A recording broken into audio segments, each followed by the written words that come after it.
So hey guys, welcome back to the channel. In our first video, we are going to talk about a new turn in mathematics. That what if maths is a language to communicate like Hindi or English?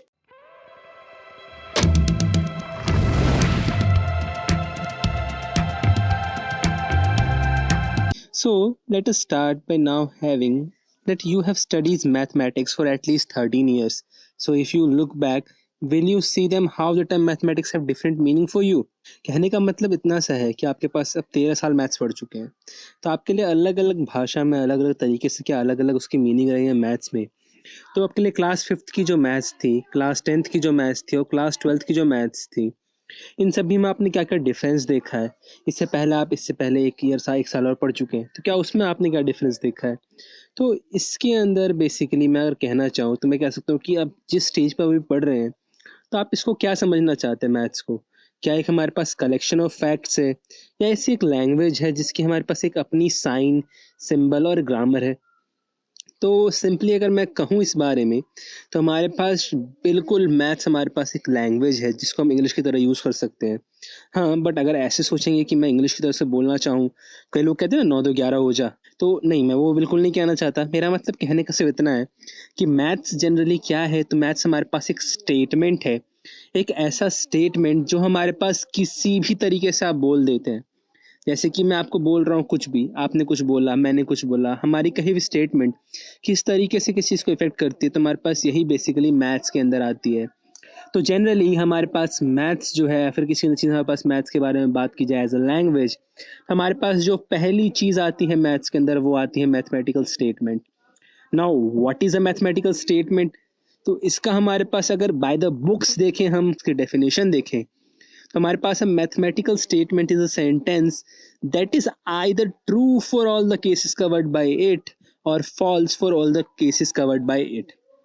कहने का मतलब कि simply हमारे पास mathematical statement वो हो सकती है जो आपके कहे के हिसाब से या तो पूरे के पूरी सही हो हर एक बात के लिए, या तो पूरी की पूरी गलत हो हर एक बात के लिए। एग्जाम्पल, अगर मैं आपको कहूँ कि सिंपली सभी फूल लाल रंग के होते हैं, तो आप कहोगे कि हमारे पास सभी फूल लाल नहीं होते। क्यों? क्योंकि हमारे पास कुछ फूल लाल होते हैं, कुछ नीले होते हैं, कुछ सफ़ेद होते हैं, रंग बिरंगे भाई साहब। तो अगर मैं कहूँ सिर्फ कुछ फूल लाल होते हैं, तो मेरी स्टेटमेंट बिल्कुल करेक्ट है कि हाँ बिल्कुल कुछ फूल लाल होते हैं। तो इसी तरीके से मैं कह सकता हूँ कि हमारे पास स्टेटमेंट किस तरीके से होते हैं और क्या क्या स्टेटमेंट होती है। अब अगर इसका एक मैथमेटिकल एग्जांपल दूं मैं आपको, तो हमारे पास एक फंक्शन लेते हैं, ठीक है, y(x) = x², और मैं इस फंक्शन को डिफरेंशिएट कर दूं विद रिस्पेक्ट टू x, तो हमारे पास का डिफरेंशिएशन क्या आएगा? 1 आएगा। तो हमारे पास अगर आप इसका डिफरेंशिएशन करने जाएंगे, तो हम देखेंगे कि बिल्कुल गलत आएगा मेरे पास, क्योंकि x² का डिफरेंशिएशन अगर मैं करता हूँ, तो मेरे पास x² का डिफरेंशिएशन आएगा with respect to x 2x आएगा, जो कि हमारे पास 1 नहीं है। तो हमारे पास सिंपली जो स्टेटमेंट है, मैंने कहा differentiation of the function x² is equals to 1, बिल्कुल गलत है। यानी कि मेरे पास ये जो स्टेटमेंट है, इसको आप चेक कर सकते हैं, सिंपली स्क्रीन पर आपको नजर आ रही है हमारे पास स्टेटमेंट, कि हमारे पास बिल्कुल ये करेक्ट है या फिर नहीं है। अब करेक्ट है तो हमारे पास सिंपली कह सकते हैं करेक्ट नहीं है। तो एक क्वेश्चन मैं आप लोगों से पूछता हूँ, इसका आंसर मुझे कमेंट में देना कि स्टेटमेंट होगा या फिर नहीं होगा। क्वेश्चन क्या है? Modulus of cos x is less than equal to 1 for all x that belongs to real number. सामने आपके क्वेश्चन है, इसको पॉज करके कमेंट कर दीजिए जल्दी से और बताइए मुझे क्या होगा, स्टेटमेंट होगी या नहीं होगी। रिप्लाई मैं ज़रूर करूँगा।